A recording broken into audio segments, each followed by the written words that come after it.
Good morning everyone, welcome to newspaper decoded. आज हम 23 जून का द हिंदू न्यूज़पेपर देख लेते हैं। तो फर्स्ट जो न्यूज़ है ये बेसिकली यहाँ पे यूएस बॉम्ब्स 3 की ईरानियन न्यूक्लियर साइट्स। तो यूएस ने ईरान के 3 मेजर न्यूक्लियर साइट्स जो कि फोर्डो, नतान्ज और इस्फहान, तीनों न्यूक्लियर साइट्स पे 30,000 पाउंड ऑफ बम्स और डजन्स ऑफ मिसाइल से स्ट्राइक किया। और ट्रंप ने क्लेम किया कि बेसिकली ये तीनों न्यूक्लियर साइट्स पूरा डिस्ट्रॉय कर दिया गया है, ठीक है। और ईरान ने बेसिकली क्या कहा कि न्यूक्लियर प्रोग्राम उनका नहीं रुकेगा। और ईरान ने इजराइल पे जो है 40 से ज़्यादा मिसाइल्स फायर करी और तेल अवीव में जो है 23 लोग घायल हुए जिसमें। तो ईरान ने कहा ये रेड लाइन क्रॉस कर दिया है अब, और डिप्लोमेसी का टाइम भी ख़त्म हो गया। और ईरान के जो फॉरेन मिनिस्टर है वो अभी मॉस्को जा रहे हैं रशिया कोऑर्डिनेशन के लिए, ठीक है। और ईरान ने स्टेट ऑफ हॉर्मुज़ जो है, स्टेट ऑफ हॉर्मुज़ जहाँ से वर्ल्ड का 20% ऑयल जो है वहाँ से गुज़रता है, उसको बंद कर दिया है, बंद करने का अप्रूवल दे दिया है। और ये दुनिया का सबसे इम्पोर्टेंट ऑयल रूट है। पीएम नरेंद्र मोदी जी ने भी जो है इसको ईरान के प्रेसिडेंट से बात की और इमीडिएट डी एस्केलेशन के लिए और डायलॉग और शांति ज़रूरी है उसके लिए बात करी। और इंडिया ने अपने सिटीजन्स को ईरान से वापस बुला लिया under emergency planning operation Sindhu, जिसका नाम दिया है वहाँ के जो फंसे इंडियंस हैं उनको इवैक्यूएट करने के लिए। और इंडिया ने इंटरनेशनल एटॉमिक एनर्जी एजेंसी की इमरजेंसी न्यूक्लियर मीटिंग में भी पार्टिसिपेट किया। और उन्होंने बेसिकली बोला कि जो है इससे कोई अभी रेडियो एक्टिव ख़तरा तो ऐसा नहीं है अभी, है ना। और ऑयल इम्पैक्ट कैसे होगा कि स्टेट ऑफ हॉर्मुज़ जो है वो के बंद होने से इंडिया की ऑयल सप्लाई इफ़ेक्ट होगी। और इंडिया जो है अपना 80% ऑफ द ऑयल वो इंपोर्ट करता है ना। और इंडिया रेडी है, ऐसा उन्होंने पेट्रोलियम मिनिस्टर जो है उन्होंने बोला इंडिया रेडी है, सप्लाई डाइवर्सिफाई कर दिया गया है ना। फिर जो है बेसिकली जो फोर्डो ईरान जो न्यूक्लियर फैसिलिटी है वो ईरान की mostly heavy fortified nuclear site बताते हैं यूरेनियम एनरिचमेंट के लिए, जो कि माउंटेन्स के अंदर जो है डीप डाउन अर्थ जो है वो बनाई जा रही थी। तो उसको डिस्ट्रॉय करने के लिए क्या यूज़ किया गया अमेरिका के द्वारा 14 GBU 57 MOP bunker buster bomb. तो बंकर बस्टर बॉम्ब क्या है, ये वर्ल्ड का one of the most powerful non nuclear bomb है, ठीक है, नॉन न्यूक्लियर बॉम्ब।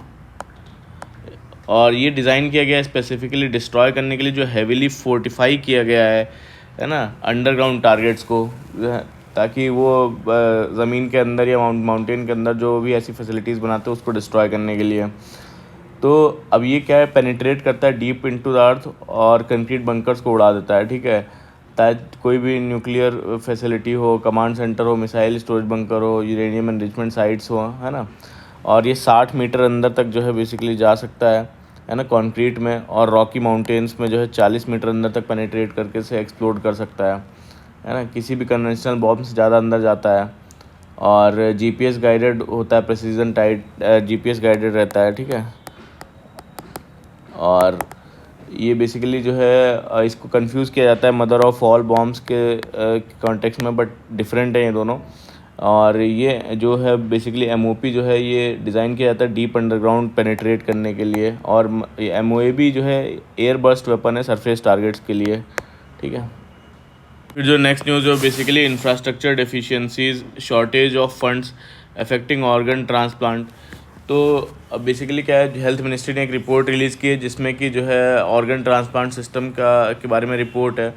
और तो उसमें कई सारी मेजर प्रॉब्लम्स को बताया गया कि गवर्नमेंट्स के पास फंड्स ही नहीं है कि ट्रांसप्लांट शुरू करने के लिए या फिर चलाने के लिए, है ना। गवर्नमेंट हॉस्पिटल्स में फंड्स नहीं है, ठीक है, उसको चलाने के लिए। और पेशेंट्स को जो इम्यूनोसप्रेसेंट्स लगते हैं, जो इम्यूनोसप्रेसेंट्स वो लाइफ लॉन्ग चलते हैं, इम्यूनोसप्रेसेंट्स वो लाइफ लॉन्ग चलते हैं और बहुत ही ज़्यादा कॉस्टली होते हैं, कॉस्टली बहुत ज़्यादा होते हैं, ठीक है। और ICU और ऑपरेशन थिएटर्स की कमी है, ICU और ऑपरेशन थिएटर्स ही नहीं है, ठीक है। कई गवर्नमेंट हॉस्पिटल्स में ट्रांसप्लांट के लिए अलग से ICU बेड या OT ही नहीं है। और ब्रेन डेड डोनर्स जो है, ब्रेन डेड डोनर्स को ICU में रखना ज़रूरी होता है, लेकिन बेड्स ऑलरेडी जो है वो फुल होते हैं, ठीक है। और डॉक्टर्स जो है, डॉक्टर्स की भी बहुत ज़्यादा कमी है बोलते हैं, है ना। ट्रांसप्लांट के लिए जो स्पेशलिस्ट चाहिए, जैसे ट्रांसप्लांट सर्जन, नेफ्रोलॉजिस्ट, एनेस्थीसिस्ट, उनका काफ़ी ज़्यादा शॉर्टेज है। और ट्रेंड स्टाफ को का बार बार ट्रांसफ़र सिस्टम भी बहुत ज़्यादा डिस्टर्बेंस क्रिएट करता है, ठीक है। और टेस्टिंग लैब की दिक्कत है, कई हॉस्पिटल में जो है HLA टेस्टिंग लैब्स वो भी नहीं है ना, इसलिए बाहर भेजना पड़ता है, जिससे काफ़ी डिले हो जाता है। और 2023 में जो है सिर्फ 13,476 किडनी ट्रांसप्लांट हुए, जबकि ज़रूरत जो है 1 लाख किडनी ट्रांसप्लांट की थी, है ना। और इम्यूनोसप्रेसेंट्स की बात करें तो ड्रग बहुत ही महंगे होते हैं, है ना, और लाइफ लॉन्ग लेने पड़ते हैं।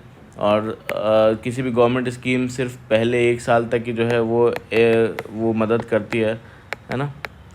और रिपोर्ट में रेकमेंड किया है कि लिवर और हार्ट ट्रांसप्लांट जो है उसके साथ साथ मेडिसिन का लाइफ लॉन्ग खर्चा भी आयुष्मान भारत में स्कीम में कवर होना चाहिए, है ना। और रिपोर्ट का सॉल्यूशन क्या है कि ज़्यादा ICU ट्रांसप्लांट बनाए जाएं, ठीक है, और ट्रेन डॉक्टर्स को रिटेन किया जाए, ठीक है। और टेस्टिंग लैब्स जो है टेस्टिंग लैब्स हर बड़े हॉस्पिटल में जो है क्रिएट किए जाएं, जहां पर टेस्टिंग हो सके। Testing labs, long term medicine का कॉस्ट गवर्नमेंट जो है ये भी सजेस्ट, इस टाइप के जो जिनका कॉस्ट ज़्यादा होता है मेडिसिन का, उसको गवर्नमेंट बेसिकली वो उठाए, है ना। ये सब सॉल्यूशंस देते हैं। और तो यही बोलते हैं कि अगर ये सही स्टेप्स नहीं लिया गया तो जो है काफ़ी ज़्यादा थाउजेंड्स ऑफ लाइफ जो है वो रिस्क पे रहेंगी, और वक्त है सीरियस एक्शन लेने का, ऐसा बोला गया इसमें, है ना। फिर जो नेक्स्ट न्यूज़ है यहाँ पे बेसिकली देखिए, जो नेक्स्ट न्यूज़ है वो बेसिकली कैसे अभी भी आज भी दिखाता है कि कैसे कास्ट बेस्ड डिस्क्रिमिनेशन जो है वो आज भी हर रोज़ जो है न्यूज़पेपर में आता है कि कैसे डिस्क्रिमिनेशन होता है कास्ट बेस्ड, रूरल एरियाज़ में, इवन अर्बन एरियाज़ में भी कैसे मेंटालिटी अभी भी चेंज नहीं हुई है। और देखिए यहाँ पे कास्ट टेंशन फिर से सामने आया यूपी के एटा डिस्ट्रिक्ट में, और धाकपुरा विलेज में सैटरडे शाम को दलित एक ग्रूम की बारात जा रही थी ब्राइड के घर। तभी बारात ने राजपूत बस्ती में गुजरने की कोशिश की, तो बेसिकली उन कम्युनिटीज़ ने लोगों का रास्ता रोक दिया और वर्बल बस फाइट शुरू हो गई, बात स्टोन पेल्टिंग तक पहुंच गई। और स्टोन पेल्टिंग में एक पुलिस इंजर्ड भी हो गए, और दोनों कम्युनिटीज़ के खिलाफ FIR भी हुई और वीडियो एविडेंस चेक हो रहा है। और तो बेसिकली क्या है कि अभी भी हम लोग एजुकेटेड सोसाइटी में रहते हैं, और ये सब बेसिकली नहीं होना चाहिए ऐसी चीज़ें, तो मेंटालिटी चेंज करने की ज़रूरत है। और एजुकेशन में बेसिकली सबको इक्वल ट्रीट करने की और जो है डिस्क्रिमिनेशन फ्री सोसाइटी बनाने की बात होनी चाहिए, है ना, ताकि जो अफर्मेटिव एक्शंस हैं उनको हम पॉजिटिव वे में लें, और जो समाज में नीचे लोग हैं उनको जो है मेन स्ट्रीम में लाने की कोशिश करें, है ना। तो नेक्स्ट न्यूज़ है यहाँ पे बेसिकली ऊटी रेलवे स्टेशन में क्या हुआ। ऊटी रेलवे स्टेशन में 2 पोस्टर्स लगाए गए थे, जिसमें कि हिंदी लैंग्वेज में थे जो दोनों, और एक पोस्टर में कोट था सुब्रमण्य भारती जी का, और दूसरे पोस्टर में मदाभूषी अनंत सयानम अयंगार जी का था कोट था कि नॉन हिंदी जो स्पीकिंग पीपल हैं उनको भी रियलाइज़ करना चाहिए अपने dreams with simple spoken Hindi. तो अब कंट्रोवर्सी क्या हो गई कि कंट्रोवर्सी ये हो गई कि जो है वहाँ के जो लोग हैं बेसिकली उनको लगा कि जो है गोल इसका क्या है कि हिंदी को प्रमोट करना, और हिंदी को प्रमोट करने वाली लैंग्वेज ने जो है तमिलनाडु के लोगों को जो है नाराज़ किया। और उनका कहना है कि जो बेसिकली तमिलनाडु में जो लोगों के लिए लिंग्विस्टिक आइडेंटिटी है ना, और एक इमोशनल और पॉलिटिकल इशू है, ठीक है, पॉलिटिकल इशू है। तो गोल एट्रीब्यूशन और सेंट्रल गवर्नमेंट अप्रूव्ड जो कंटेंट है इसने इस कंट्रोवर्सी को और भी सेंसिटिव बना दिया है। और ये इंसिडेंट एक बार फिर से जो Hindi imposition versus linguistic diversity debate को सामने लाता है ना। अब कॉन्स्टिट्यूशन में क्या क्या प्रोविजंस हैं हिंदी लैंग्वेज को लेके वो देख लेते हैं। तो आर्टिकल 343 जो है इंडियन कॉन्स्टिट्यूशन का, वो डिक्लेयर करता है हिंदी जो है वो देवनागरी स्क्रिप्ट में वो ऑफिशियल लैंग्वेज होगी यूनियन की, और ये भी बताता है कि जो है इंग्लिश को भी जो है ऑफिशियल पर्पस से यूज़ करना है 15 ईयर्स के लिए, जब से कमेंसमेंट हुआ है कॉन्स्टिट्यूशन का, ठीक है। लेकिन after which Hindi was to gradually take over, है ना। लेकिन अपोजिशन की वजह से from the non Hindi speaking states जो है इंग्लिश को ग्रेजुअली अलॉन्गसाइड हिंदी के साथ जो है वो कंटिन्यू किया गया, ठीक है। तो इंग्लिश और हिंदी दोनों हैं। और आर्टिकल 344 जो है क्या बोलता है 344 बोलता है कि जो है एक कमीशन जो है बनाई जाएगी 5 साल बाद कॉन्स्टिट्यूशन के कमेंसमेंट के द्वारा, ताकि रेकमेंड किया जा सके प्रोग्रेसिव यूज़ का हिंदी के लिए ऑफिशियल पर्पसेस के लिए, ठीक है। ताकि जो है एक पार्लियामेंट्री कमेटी बने तो ताकि रिव्यू करे वो प्रमोशन और स्प्रेड हिंदी का। फिर आर्टिकल 351 है जो कि बोलता है it shall be the duty of the union to promote the spread of Hindi language, ठीक है, so that it may serve as a medium of expression for all the elements of the composite cultures of India, ठीक है। ये कुछ constitutional provisions हैं Hindi language को लेके Indian constitution में। फिर जो नेक्स्ट न्यूज़ है वो बेसिकली यहाँ पे glut and low prices of source hope of mango growers in Chittoor Tirupati district of Andhra Pradesh government ने जो तोतापुरी आम आता है बेसिकली वो उसके लिए 4 रुपये पर केजी का जो है सपोर्ट वो अनाउंस किया है, लेकिन चित्तूर के मैंगो फार्मर जो हैं उनको अभी भी नुकसान का सामना करना पड़ रहा है। बेसिकली जो फ्रूट पल्प फैक्ट्रीज़ हैं वो बंद हैं या फिर खरीदने में इंटरेस्ट नहीं ले रही हैं, और जिसकी वजह से आम बेचने में दिक्कत हो रही है। और तिरुपति डिस्ट्रिक्ट के पास कम फूड प्रोसेसिंग यूनिट्स होने के कारण जो है बेसिकली वहाँ के यूनिट्स एक सेकंड बंद होने के कारण जो दूर के यूनिट्स तक ले जाना पड़ रहा है उनको आम। और गवर्नमेंट ने हार्वेस्ट डिले करने का सजेशन दिया, लेकिन पैनिक हार्वेस्टिंग के चक्कर में जो है फार्मर्स ने जो है बेसिकली क्या किया, मंडी और जो पल्प यूनिट है उसके पास आम डंप कर दिए हैं और प्राइसेस 3 से 4 रुपये तक गिर गए हैं, जबकि गवर्नमेंट ने पहले 8 रुपये केजी का वादा किया था। और तो वेटिंग टाइम ज़्यादा होने से ट्रैक्टर्स और ट्रक रेंट भी बढ़ गया है, जो एक एक्स्ट्रा बर्डन फार्मर्स के लिए है, ऐसा बोलना है इसमें। फिर जो नेक्स्ट न्यूज़ है बेसिकली यहाँ पे centre engaging with states over use of portal on Waqf properties. तो सेंट्रल गवर्नमेंट ने जो एक उम्मीद पोर्टल बनाया है, उम्मीद पोर्टल पे जितनी भी वक्फ प्रॉपर्टीज़ है उनको डिजिटली रजिस्टर करना वो ज़रूरी होगा, है ना, ऐसा बोला है। और सही वक्फ प्रॉपर्टीज़ का डेटा 6 महीने के अंदर पोर्टल पर अपलोड करना मैंडेटरी है।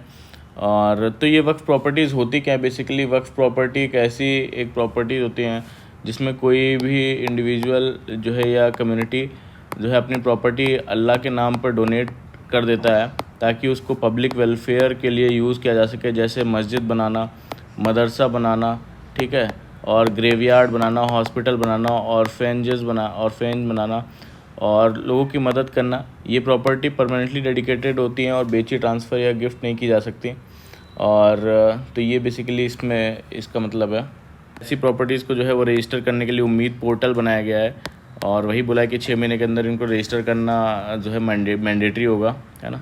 तो नेक्स्ट न्यूज़ है बेसिकली यहाँ पे कोलकाता के पास बारासात जो फैक्ट्री है, एक केमिकल फैक्ट्री, उसमें एक केमिकल फैक्ट्री है जिसमें कि आग लग गई और फैक्ट्री के अंदर बहुत ही हाईली फ्लेमेबल केमिकल की वजह से और भी ज़्यादा फैल गई आग। मल्टीपल एक्सप्लोजन्स हुए और कई गोडाउन्स आसपास के जो उसमें भी फायर में आ गए। तो इसको पूरा तो बेसिकली यहाँ पे इश्यूज़ बताए जाते हैं कि इश्यूज़ क्या है, इंडस्ट्रियल जो सेफ्टी प्रोटोकॉल की वो कमी है और फायर ब्रिगेड का रिस्पांस टाइम में देर होता है, फायर ब्रिगेड की भी कमी है ना, और टाइम रिस्पांस इसका बहुत ज़्यादा डिले हो जाता है। और केमिकल का अनसेफ स्टोरेज जो अनसेफ स्टोरेज है और बेसिकली ट्रैफिक कंट्रोल सिस्टम जो है वो भी बहुत ज़्यादा कंडीशन उसकी ख़राब है, टाइम पे पहुंच नहीं पाता है, रोड ट्रैफिक इतना ज़्यादा होता है ना। फिर जो नेक्स्ट न्यूज़ है उसमें basically India could achieve quantum communication using satellite by 2030 says IIT professor Delhi. तो इन्होंने बोला है कि इंडिया जो है नेक्स्ट 5 ईयर्स में क्वांटम कम्युनिकेशन सैटेलाइट्स जो है वो यूज़ कर सकता है। और ये कहना है IIT के दिल्ली प्रोफेसर का, जिन्होंने कल एक न्यूज़ था जिसमें 1 किलोमीटर तक फ्री स्पेस में क्वांटम की डिस्ट्रीब्यूशन का यूज़ करके जो है कम्युनिकेशन किया गया है ना, सक्सेसफुल। तो क्वांटम कम्युनिकेशन होता क्या है, बेसिकली क्वांटम कम्युनिकेशन एक ऐसी टेक्निक होती है जो क्वांटम मैकेनिक्स पे बेस्ड होती है ना, जैसे कि फोटोन एंटेंगलमेंट का यूज़ करते हैं और क्वांटम की डिस्ट्रीब्यूशन का यूज़ करते हैं। इससे सेंडर और रिसीवर को एक सिक्योर की जो है वो बेसिकली एक्सचेंज करते हैं, जिससे कोई हैक करे तो उसको तुरंत जो है वो डिटेक्ट हो जाता है, ठीक है। तो काफ़ी सिक्योर कम्युनिकेशन हो सकता है। और क्वांटम कम्युनिकेशन के 2 तरीके हैं, फाइबर ऑप्टिक्स केबल यूज़ कर सकते हैं, फाइबर ऑप्टिक्स केबल, ठीक है, स्टेबल होता है बट कॉस्टली होता है लॉन्ग डिस्टेंस के लिए, है ना, कॉस्टली थोड़ा ज़्यादा होता है। और फ्री स्पेस जो है जो एरियल हो गया सैटेलाइट के थ्रू, है ना, ये आइडियल है लॉन्ग डिस्टेंस के लिए और ग्लोबल कम्युनिकेशन के लिए, है ना। और इंडिया का स्टेटस क्या है, इंडिया या IIT दिल्ली ने 1 किलोमीटर तक फ्री स्पेस जो है वो क्वांटम की डिस्ट्रीब्यूशन डेमोन्स्ट्रेट किया बिना किसी वायर के। और तो बेसिकली टीम ने सिर्फ 4-5 स्टूडेंट्स थे और प्रोजेक्ट अभी तक प्रूफ ऑफ कॉन्सेप्ट स्टेज पर है ना। और ये डिमॉन्स्ट्रेशन दिल्ली NCR जैसे पॉल्यूटेड और जो टर्बुलेंट एरिया में हुआ जहाँ एरर रेट्स थोड़े हाई हैं, है ना। और नेक्स्ट स्टेप क्या है, सैटेलाइट्स का यूज़ करके सिक्योर क्वांटम कीज़ पूरे देश में जो है वो भेजना। तो इसके लिए बेसिकली क्या चाहिए होगा, मल्टी डिसिप्लिनरी एक्सपर्ट्स चाहिए होंगे, फंडिंग चाहिए होगा, है ना। स्टार्टअप्स का एक्टिव इन्वॉल्वमेंट चाहिए होगा और बेटर फोटोन टीम चाहिए होगी, है ना। तो फोटोन बीम कंट्रोल, तो ये सब चीज़ें चाहिए होंगी उसके लिए। और अगर वर्ल्ड की बात करें तो वर्ल्ड में क्या हो रहा है, अभी चाइना की बात करें, चाइना ने 2017 में बेसिकली 2017 से 2020 और 2020 में 1000 से 1700 किलोमीटर तक जो है वो सिक्योर क्वांटम कीज़ भेजने में जो है सक्सेसफुल रहा है। अभी हमने ये 1 किलोमीटर ही किया है ना, और चाइना ने 1000 से 1700 किलोमीटर तक सक्सेसफुल रहा है। और चाइना ने बेसिकली 2000 के आसपास ही इस पर काम शुरू कर दिया था, देखिए कितना आगे है ना। और तो बेसिकली सिंपल एनालॉजी ये है कि अगर आपका कोई पासवर्ड चुरा ले क्वांटम सिस्टम में तो आपको उसी वक्त पता चल जाता है कि किसी ने सिस्टम जो है उसके साथ छेड़छाड़ की है, और आप तुरंत जो है अपना इंक्रिप्शन वो बदल सकते हैं। ये ट्रेडिशनल सिस्टम से ज़्यादा सिक्योर होता है ना। फिर जो नेक्स्ट न्यूज़ है basically in a call with Iranian president Modi calls for immediate de-escalation। तो हमने फर्स्ट पेज पे कवर कर ली न्यूज़। अब जो सेकंड न्यूज़ है वो India ramps up oil imports from Russia and US in June amid instability in west Asia. तो अभी क्या है कि इंडिया का oil import from Russia record high पे चल रहा है, और इंडिया ने रशिया से 2 से 2.2 million barrel oil per day, ठीक है, क्रूड ऑयल इंपोर्ट किया। और ये पर डे की बात है ना।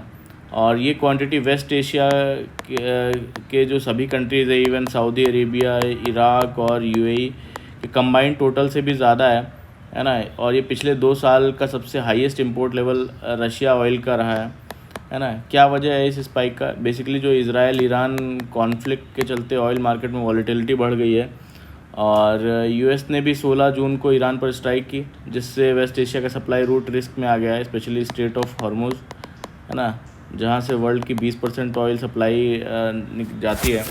और इंडिया का इंपोर्ट पैटर्न क्या रहा है कि रशिया से जो है वो मई 2025 में 1.96 मिलियन बैरल पर डे था, और ये जून में हो गया 2.2 से 2.2 million barrel per day estimated. US से भी इंपोर्ट जो है वो बढ़ गया है इंडिया में। तो वेस्ट एशिया का शेयर कम हो गया है और रशिया और US का शेयर बढ़ गया है इंडिया के ऑयल इंपोर्ट में। और तो पहले इंडिया का main oil source west Asia था, अब शिफ्ट हो रहा है रशिया और US की तरफ, है ना। तो अब रशिया की सप्लाई क्यों फ़ायदेमंद है इंडिया के लिए, यूक्रेन वॉर के बाद रशिया का जो रशिया जो है हमें डिस्काउंटेड रेट पे जो है वो मिल रहा है ऑयल रशिया यूक्रेन वॉर के बाद। और वेस्टर्न सैंक्शंस के चलते जो है वो रशिया ने इंडिया जैसे बायर्स को जो है अट्रैक्ट किया है, ठीक है। वेस्टर्न सैंक्शंस लगे हुए हैं रशिया के ऊपर, तो इंडियन बायर्स को अट्रैक्ट किया रशिया ने।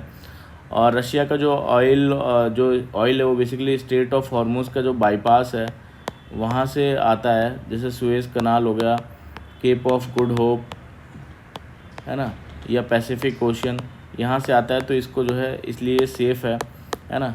और इंडिया की स्ट्रेटजी क्या है कि इंडिया ने अपनी रिफाइनिंग कैपेसिटी और पेमेंट सिस्टम को फ्लेक्सिबल बनाया है, और US वेस्ट एशिया और लैटिन अमेरिका से भी जो है वो कॉस्टली पर अल्टरनेटिव सोर्स रेडी रखे गए हैं। तो स्ट्रेट ऑफ हॉर्मुज का बेसिकली अल्टरनेटिव है ये सब, है ना। और इंडिया अब जो है क्या कर रहा है कि 40 से 44% जो है वो ऑयल जो है वो रशिया से मंगा रहा है, और जो पहले 1% से भी कम था। ये एक मेजर जो है जियोपॉलिटिकल और इकोनॉमिक शिफ्ट है ना।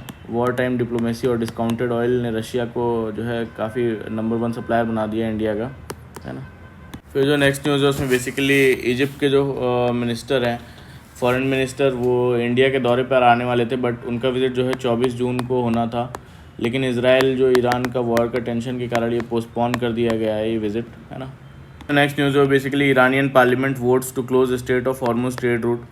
तो स्टेट ऑफ हॉर्मुज रूट जहाँ से 20 से 25% जो है वर्ल्ड का ऑयल सप्लाई होता है, तो अब ये है कहाँ पे, जैसे ये इंडिया हो गया, है ना, गुजरात, और यहाँ पे पाकिस्तान, ईरान, और यहाँ पे जो कुवैत, यूनाइटेड अरब एमिरेट्स, और यहाँ पे ऐसे ओमान और यमन। तो ये बेसिकली ये क्या है, पर्शियन गल्फ़ है, और ये गल्फ़ ऑफ ओमान, ठीक है। तो स्टेट ऑफ हॉर्मुज़ कहाँ पे है, यहाँ पे ये जो पतला सा रास्ता दिख रहा है ये स्टेट ऑफ हॉर्मुज़, ठीक है। तो यहीं से ऑयल आता है ना। तो ईरान की पार्लियामेंट ने यूएस के जो न्यूक्लियर अटैक्स के रिस्पांस में स्टेट ऑफ हॉर्मुज़ को जो है बंद करने का एक प्रपोज़ल रखा है, और फाइनल डिसीजन जो है सुप्रीम नेशनल सिक्योरिटी काउंसिल लेगी। ये एक नैरो सी रूट है जो पर्शियन जो गल्फ़ को अरेबियन सी से जोड़ता है, और दुनिया का 20 से 25% क्रूड ऑयल यहीं से गुजरता है। तो ये रूट इंडिया के लिए भी सप्लायर के लिए इम्पॉर्टेंट है। हम अपनी 80% जो ऑयल नीड्स है वो इंपोर्ट करते हैं बाहर से, चाहे वो रशिया हो, यूएसए हो, स्टेट ऑफ हॉर्मुज़ हो, वेस्ट एशिया हो, है ना। और इंडिया पे असर क्या पड़ सकता है, पेट्रोल और डीजल के प्राइसेस बढ़ सकते हैं, शिपिंग डिले हो सकता है, सप्लाई चेन डिस्टर्ब हो सकती है, और इकॉनमी पे बेसिकली प्रेशर पड़ सकता है ना। और तो बेसिकली पेट्रोलियम मिनिस्टर ने क्या बोला है कि ऑयल अब स्टेट ऑफ हॉर्मुज़ के अलावा दूसरे रूट से भी आता है, जैसा कि हमने यहाँ पे देखा था कि यूएस, रशिया और अलग जगह से डाइवर्सिफाई कर रहा है इंडिया। और बोला है कि ऑयल जो कंपनीज़ हैं, ऑयल कंपनीज़ के पास भी जो है काफ़ी हफ्तों तक का स्टॉक रेडी है, सिचुएशन पर लगातार मॉनिटरिंग चल रही है, ऐसा बोलना है। तो नेक्स्ट न्यूज़ है basically our neighbours must realise working with India will give them benefits, Jaishankar. तो एक्सटर्नल अफेयर्स मिनिस्टर ने क्या बोला है कि बेसिकली यहाँ पे हमारे स्मूथ सेलिंग एक्सपेक्ट नहीं करनी चाहिए हमेशा अपने नेबर्स के साथ, है ना। इंडिया ने कलेक्टिव इंटरेस्ट को का फ्रेमवर्क बनाने की कोशिश की है जो रेजीम चेंज के बावजूद स्टेबिलिटी लाना चाहता है, और पाकिस्तान एक एक्सेप्शन है क्योंकि उसकी आइडेंटिटी ही आर्मी के पास बनी है, उसमें हॉस्टिलिटी बिल्ट इन है। और उन्होंने क्लियरली बोला कि पाकिस्तान के अलावा सभी पड़ोसी जो नेबर्स हैं उनके लिए एक लॉजिक है, इंडिया के साथ काम करने में फ़ायदा है ना, और नहीं करने में कॉस्ट है। और चाइना और यूएस पर क्या स्टैंड है, चाइना के लिए बोला कि जो है बॉर्डर इंफ्रास्ट्रक्चर पे पहले दिक्कत थी, और अब इंडिया स्ट्रॉन्ग इंफ्रास्ट्रक्चर के ज़रिए चाइना को कॉन्फिडेंटली फेस कर रहा है, ऐसा बोलना है। और यूएस के लिए अनप्रेडिक्टेबिलिटी है, इसलिए मल्टीपल लिंकेजेस बनाना ज़रूरी है ताकि रिलेशंस स्टेबल हों। तो उन्होंने बोला कि जो है गवर्नमेंट में 11 सालों में क्या बदला कि नेबरहुड फर्स्ट पॉलिसी को प्रैक्टिकल बनाया गया, गल्फ़ कंट्रीज़ के साथ टाइज स्ट्रॉन्ग हुए, और आसियान और इंडो पैसिफिक जो रीजन में एक्टिव आउटरीच हुआ है, ऐसा बोलना है। जो नेक्स्ट न्यूज़ है basically steel frigate INS Tamal to be commission on July 1। तो आईएनएस तमल ये इंडियन नेवी की आखिरी मेड आउटसाइड इंडिया वॉरशिप है ना, जो कि रशिया के जो ये अंतर शिपयार्ड पर बनी है ना। और ये 1 जुलाई 2025 को कमीशन होगी, और ये बेसिकली क्रिवक क्लास सीरीज़ की जो है 8th क्रिवक क्लास जो शिप्स हैं उसकी 8th शिप है, जो पिछले 20 सालों में रशिया से ली गई है, और अब जो है ये लास्ट शिप रहेगी। अब इसके बाद मेक इन इंडिया की शुरुआत कैसे होगी, आईएनएस तमल शिप जो है ये बेसिकली लास्ट शिप है जो इंडिया के बाहर बनी है। अब इससे नेवी के फ्यूचर वॉरशिप्स जो है इंडिया में बनेंगे अंडर आत्मनिर्भर भारत और मेक इन इंडिया, और अब से नेवी के फ्यूचर प्रोजेक्ट्स इंडिया में ही बनेंगे, है ना। और गोवा शिपयार्ड लिमिटेड में 2 और सिमिलर फ्रिगेट्स बन रहे हैं जिसका नाम है ट्राइपुट क्लास, और रशियन डिज़ाइन के अंडर बन रहे हैं ये, ठीक है। और आईएनएस तमल जो है उसका बेसिकली क्या है कि 26% जो कंपोनेंट है वो इंडिजिनस है, और मेन वेपन जो है ब्रह्मोस क्रूज मिसाइल सी और लैंड टारगेटिंग कर सकता है। और तो basically INS Tamal western naval command के स्वॉर्ड आर्म का हिस्सा बनेगा, और जहां से क्रिटिकल नेवल ऑपरेशंस ऑपरेट कर सकेंगे, है ना। तो नेक्स्ट न्यूज़ है बेसिकली यहाँ पे director general of civil aviation ने कुछ कॉम्प्रिहेंसिव गाइडलाइंस जारी की सेफ्टी ऑडिट्स के लिए टू एनहेंस एविएशन सेफ्टी। तो जो अभी रिसेंट एयर क्रैशेस हुए हैं AI-171 में, जिसमें 241 लोग और 30 से ज़्यादा ऑन बोर्ड थे, और तो बेसिकली अब उस ऑडिट का पर्पस क्या है, 360 डिग्री सेफ्टी चेक करना, पूरा एविएशन सिस्टम का हॉलिस्टिक रिव्यू होगा और सिलोस तोड़ना। पहले अलग अलग डिपार्टमेंट्स अपना इंस्पेक्शन करते थे, अब कंबाइंड ऑडिट टीम बनाई जाएंगी, ठीक है, कंबाइंड ऑडिट कर टीम बनाई जाएंगी। पहले अलग अलग डिपार्टमेंट अपना इंस्पेक्शन करते थे, है ना, और स्ट्रिक्ट कंप्लायंस करना होगा जो इंटरनेशनल सिविल एविएशन ऑर्गेनाइजेशन के स्टैंडर्ड्स का है उसका, है ना। और तो बेसिकली एक ऑडिट कौन करेगा, सीनियर डीजीसीए ऑफिशियल जो रहेगा, लीड ऑडिटर होंगे, टीम में होंगे एक्सपर्ट्स फ्रॉम जो है flight standards, airworthiness, aerodrome standards, air navigation services, licensing and safety directorates. तो ये सारे एक्सपर्ट्स रहेंगे जो ऑडिट करेंगे। और ऑडिट कैसे होगा, बेसिकली डॉक्यूमेंट्स और रिकॉर्ड्स चेक किए जाएंगे, ठीक है, और ऑन साइट इंस्पेक्शन और इक्विपमेंट और फैसिलिटीज़ का, ठीक है, सिमुलेशन एंड ट्रेनिंग इवैल्यूएशन होगा, इंटरव्यू किया जाएगा विद मैनेजमेंट एंड क्रू, है ना, सेफ्टी डेटा का ट्रेंड एनालिसिस किया जाएगा, ठीक है। तो ऐसे होगा। तो जब कोई कब ऑडिट किया जाएगा, जब कोई मेजर इंसिडेंट या एक्सीडेंट हो, रिपीटेड रूल वायलेशन हो, ठीक है, ऑपरेशनल डिसरप्शंस बार बार हो रहे हो, या फिर रेगुलर सरप्राइज चेक्स के तौर पे हो सकता है ना। तो बेसिकली यही गोल है कि world class aviation safety ecosystem बनाना, जहाँ पैसेंजर्स, स्टाफ और एयरक्राफ्ट सब सिक्योर और रेगुलेशन कंप्लायंट हो, है ना। फिर जो नेक्स्ट न्यूज़ है वो बेसिकली यहाँ पे एक्सपेंशनरी पॉलिसीज़ इन अ स्लोइंग इकोनॉमी। तो यहाँ पे बेसिकली हुआ क्या है कि अप्रैल 2025 में आरबीआई ने जो है रेपो रेट में 25% बेसिस पॉइंट्स कट किया, है ना। और रेपो रेट क्या होता है, वो रेपो रेट होता है जिस पे जो है बैंक्स जो है आरबीआई से लोन लेते हैं, है ना, आगे लोन देने के लिए, है ना। तो बेसिकली वो इंटरेस्ट रेट कम किया, और जून 2025 में जो है 50 बेसिस पॉइंट कट किया था। अब रेपो रेट अभी क्या है, 5.5% है, और आरबीआई का टारगेट है जीडीपी ग्रोथ रेट 6.5%, और इन्फ्लेशन कितना, इन्फ्लेशन 4% ±2%, है ना, ये टारगेट है। तो अब फिस्कल और मॉनेटरी पॉलिसी दोनों ही एक्सपेंशनरी हैं, ठीक है, दोनों एक्सपेंशनरी हैं।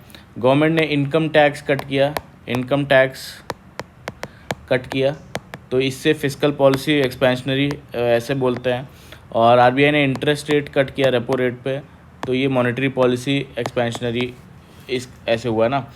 बट दोनों पॉलिसी साथ चल रही हैं, तो इन्फ्लेशन का रिस्क भी जो है वो बढ़ जाता है, इन्फ्लेशन भी बढ़ने का डर है, ठीक है। फिस्कल पॉलिसी क्या है, फिस्कल पॉलिसी बेसिकली अगर गवर्नमेंट इंटरेस्ट रेट का रेट कम करे, टैक्स का रेट कम करे, या बजट में जो ज़्यादा एलोकेट करे, तो वो फिस्कल पॉलिसी उससे रिलेटेड होता है। मॉनेटरी पॉलिसी जो आरबीआई अपने इंटरेस्ट रेट कट या ज़्यादा करता है उसको बोलते हैं ना। तो दोनों पॉलिसी साथ में चल रही हैं, तो इन्फ्लेशन का रिस्क बढ़ सकता है, दोनों एक्सपेंशनरी हैं। और पॉलिसी कोऑर्डिनेशन का इशू है क्योंकि फिस्कल जो इनकम टैक्स घटाया है, इससे एग्रीगेट डिमांड जो है वो बढ़ता है, और मॉनेटरी ईजिंग जो की है उससे इन्वेस्टमेंट बढ़ेगा, है ना, क्योंकि लोन के रेट्स कम हो गए, रेपो रेट कम किया है। तो दोनों एक साथ इन्फ्लेशन स्पाइक का रिस्क ऐसा बोलते हैं। एग्जांपल यूके और यूएस ने टैक्स कट्स के बाद जो है इंटरेस्ट रेट कट नहीं किया था ड्यू टू इन्फ्लेशन फियर्स, और इन्फ्लेशन गिर के 3% पर आया है। अच्छी मानसून हार्वेस्ट, इन्फ्लेशन अब कितना हो गया, 3% के आसपास आ गया है, 6 ईयर लो पर है, और ये अच्छी मानसून और हार्वेस्ट से हुआ है ना, गुड मानसून और हार्वेस्ट से। और पर क्रेडिट ग्रोथ जो है वो 9% रहा, 3 ईयर का लो, और अनएम्प्लॉयमेंट 5% का रहा। अनएम्प्लॉयमेंट कितना रहा, 5.6% का रहा, और ये ऊपर गया है। और टैक्स कट के बाद भी डिमांड स्लो है, और ये जो टैक्स कट किए गए हैं इसके बाद भी डिमांड जो है वो स्लो है। और लोग टैक्स कट्स का फ़ायदा तभी यूज़ करेंगे जब पैसा हाथ में हो, है ना। और डेफिसिट का खतरा है, अगर ग्रोथ नहीं बढ़ता है तो टैक्स रेवेन्यू कम हुआ है तो फिस्कल डेफिसिट भी बढ़ सकता है। अब डिमांड बढ़ी नहीं, टैक्स कम कर दिया, तो फिस्कल डेफिसिट भी बढ़ने का खतरा है बेसिकली, है ना। और गवर्नमेंट अगर स्पेंडिंग कट करेगा तो गरीब और वल्नरेबल लोग अफेक्टेड होंगे, और है ना। तो अब की टेक अवेज इसमें से क्या है कि एक्सपेंशनरी पॉलिसीज़ तभी काम करती हैं जब डिमांड रिस्पॉन्स मिले। जो एक्सपेंशनरी पॉलिसी तो यहाँ पे दिखाया दोनों ने, है ना, रेट कट कर दिए और जो है इनकम टैक्स में कमी कर दी। लेकिन ये तभी काम करेगा जब डिमांड भी उसी के साथ रिस्पॉन्ड करे, है ना। दोनों पॉलिसी साथ में चल रही है, इन्फ्लेशन स्पाइक भी हो सकता है जैसा कि बताया, ठीक है। और forward looking behaviour theory question में है, वेलफेयर स्पेंडिंग कट करना मुश्किल समय में ठीक नहीं है ना। और लॉन्ग टर्म सोल्यूशन क्या है, wage increase plus consumption boost for poors, ठीक है। तो ये बताया इस पूरे में समरी में, है ना। फिर जो नेक्स्ट न्यूज़ है वो basically how will foreign universities impact higher education. Background क्या है कि 7 यूनाइटेड किंगडम की, 5 ऑस्ट्रेलिया और यूएस, इटली और कनाडा की जो यूनिवर्सिटीज़ हैं उन्होंने अप्रूवल ले चुकी हैं अब तक। और मोस्टली कैंपस जो गिफ्ट सिटी गुजरात का है और नवी मुंबई, वहाँ पे लगाने के प्रपोज़ल हैं। तो इनिशिएट जो रिव्यू किया जा रहा है नेशनल एजुकेशन पॉलिसी जो है 2020 के अंडर, है ना। और फॉरेन यूनिवर्सिटीज़ क्यों इंटरेस्टेड हैं, ग्लोबल नॉर्थ कंट्रीज़ जैसे कि ये सारी हैं, यूएस, यूके, कनाडा, इटली। ये बर्थ रेट इनका डाउन हो गया है, ठीक है। बर्थ रेट इन सब कंट्रीज़ का डाउन हो गया है ना। कॉलेजेस एनरोलमेंट भी कम है यहाँ पे, है ना। तो ये सारे इंडिया में इंटरेस्टेड हैं। और इंफ्रास्ट्रक्चर और फैकल्टी ज़्यादा, स्टूडेंट्स, इंफ्रास्ट्रक्चर और फैकल्टी, ठीक है। और स्टूडेंट्स कम है प्लस, ठीक है, स्टूडेंट्स जो है वो कम है। तो अब ये फाइनेंशियल क्राइसिस भी इससे हो सकता है, तो इसलिए भी इंटरेस्टेड है। सॉल्यूशन क्या है, इंटरनेशनल स्टूडेंट्स को लेना, उनसे ज़्यादा फीस लेना, है ना। और बट अब क्या हो रहा है, यूएस, ऑस्ट्रेलिया, कनाडा ने इंटरनेशनल स्टूडेंट्स कैप्स लगा दिए हैं। जो यूएस, ऑस्ट्रेलिया और कनाडा, इन्होंने इंटरनेशनल जो स्टूडेंट्स अपने यहाँ पे एनरोलमेंट के वो कैप लगा दिए हैं, ठीक है। और वीज़ा रूल्स टाइटन किए हैं, वीज़ा जो रूल्स हैं उसको भी टाइटन किया है। एनरोलमेंट और रेवेन्यू दोनों इम्पैक्ट हुआ है। इसलिए यूनिवर्सिटीज़ इंडिया जैसे मार्केट में अपना बेस बनाना चाह रही हैं, है ना। इंडिया में पोटेंशियल क्या है, यंग पॉपुलेशन है प्लस राइजिंग जो है ग्लोबल एनरोलमेंट रेशियो है, ग्रॉस एनरोलमेंट रेशियो, जो कि अब तक हायर एजुकेशन में 30% का है लगभग। हायर एजुकेशन के लिए डिमांड जो है वो बढ़ रही है, ठीक है।